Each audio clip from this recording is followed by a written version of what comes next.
Nous sommes le 30 avril 2020.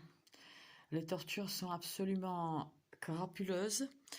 Je suis cible donc de ce que vous allez être cible aussi lorsque vous serez vacciné et lorsque vous aurez dans ce vaccin des puces RFID. Vous serez torturable à distance également. Euh, donc, je suis cible de harcèlement électromagnétique. Les Nations Unies, avec Nils Melzer, commencent enfin à s'intéresser à ces tortures aussi. Donc, c'est pas la dame qui déraille à 4 heures du matin. Non, je suis brûlée au niveau de la fontanelle depuis des heures et des heures. Puis c'est une douleur particulière, ça n'a rien à voir avec ce qu'on connaît, quoi. C'est vraiment le cerveau est pris dans je sais trop quoi d'ailleurs, hein, c'est probablement, il s'agit probablement d'une arme acoustique ou je sais trop. Mais je remarque aussi aujourd'hui, euh, en l'absence de la criminelle en dessous, de la propriétaire, une trentenaire, certainement payée par les RG ou je ne sais trop, elle y est pas. Et l'autre criminel dans l'appartement ouest euh, donnant sur le parking, pareil, un trentenaire, c'est la, ils sont tous 30, ils ont tous 30, 35 ans, enfin souvent, eh bien lui non plus il y est pas. Et ils ont laissé soit en dessous, soit dans l'autre appartement, donc mitoyen, ils ont laissé quelque chose qui fait un bruit qui est apparu comme ça en plein hiver, donc c'est pas lié avec le chauffage qui est mis en novembre, bon, par là, voilà. Et donc ce bruit, là, il est assez, enfin, on l'entend, mais ce téléphone n'est pas assez sensible. J'ai pu l'enregistrer avec le dictaphone d'un iPhone. Je vais essayer quand même. On entend ici. Non, en plus, ils ont baissé légèrement, je pense. Voilà, les radiofréquences se trouvent dans les canalisations aussi. Je sais pas comment ils font techniquement, mais tout est fait pour maintenir un champ électromagnétique énorme euh, dans la pièce. Euh, Alors, comme par hasard, au moment où je filme, là, ça lâche un peu parce que de l'autre côté, au deuxième étage aussi, il y a, voilà, il y a un criminel que j'ai chopé d'ailleurs. J'ai pu filmer derrière ces volets fermés. Il y avait une sorte de double impact. Rien à voir avec une lumière. Quand il y a un lustre allumé ou autre, ça fait une lumière diffuse. Enfin voilà. Donc c'est quelque part dans les vidéos. Euh, euh, voilà, il s'agit des tortures absolument crapuleuses.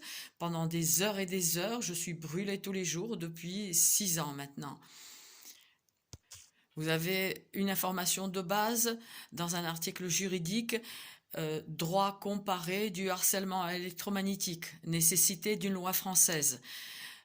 Pour savoir ce que c'est, cette criminalité qui a plusieurs décennies, mais qui est couverte par le secret défense. Donc la porte ouverte à toutes les saloperies. Nous autres cibles, nous sommes pas enfin très nombreux probablement en France, en phase ouverte, en phase cachée, vous y êtes des milliers certainement. Hein, et vos douleurs peuvent être provoquées artificiellement à distance en vous pulsant dessus sur vos puces RFID dont vous avez pu être infecté lors d'une intervention chirurgicale, etc., dentaire ou autre. Voilà, elles peuvent être d'origine criminelle, vos douleurs. Euh, le réseau d'ordures, de crapules ordurières, hein, a levé le pied aussi parce que quand on téléphone, enfin quand on filme, on peut voir certaines manifestations de ces tirs, de, de certains tirs quoi. Euh, Laser à l'extérieur et puis par exemple des sphères accompagnant certains tirs lorsqu'on est à l'intérieur ou même à l'extérieur pour certaines cibles. Voilà, je vous ai donné une source. très, assez complète d'ailleurs. Euh, Vous avez aussi la chaîne de Nico Cible, où il y a plein de documents très intéressants. Vous avez également la chaîne d'Elena Sagnol avec plein d'informations qui viennent de la Russie. Là-bas, les scientifiques, les spécialistes se regroupent. Ils ont créé une association, Moscow-Meco. Ils ont créé une convention. Euh, ils demandent l'interdiction de ces armes, en tout cas un encadrement, etc. Macron, il a eu droit à un courrier.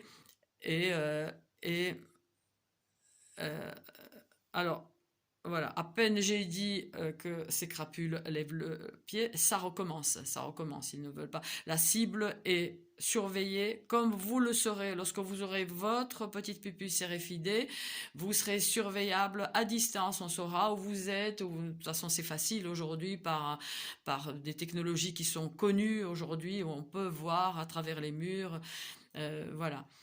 Euh, Refuser le vaccin. Refuser le vaccin, arrêter de regarder BFM TV, hein, aller sur les réseaux sociaux, ah, il y a tout dedans, etc. Trier, trier, faites l'effort intellectuel de voir, de comparer, de recouper. Voilà, la situation est gravissime, gravissime, gravissime. Oui, à propos du vrombissement, il faut que je précise que des appareils de torture euh, peuvent être cachés, enfin dissimulés, mis dans des appartements avoisinant l'appartement de la cible et donc qui servent à torturer une cible. Mais je pense avoir déjà dit. Enfin voilà, renseignez-vous, informez-vous. euh,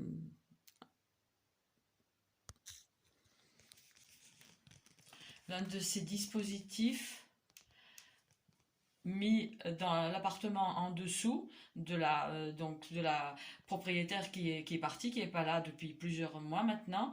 Hein, voilà, ça a bombé le sol. Pourtant, le parquet, il est costaud. Hein. Voilà comment ça marche. Et c'est à cet endroit-là qu'on a, vers la machine à laver, qu'on a pu détecter une concentration de radiofréquence lors des détections que nous avons faites avec une autre cible, hein, Elena Sagnol. Alors, je ne sais pas si ça se voit bien, je ne vois pas ce que je filme. Vous avez une photo sur mon compte Facebook où ça se voit très très bien.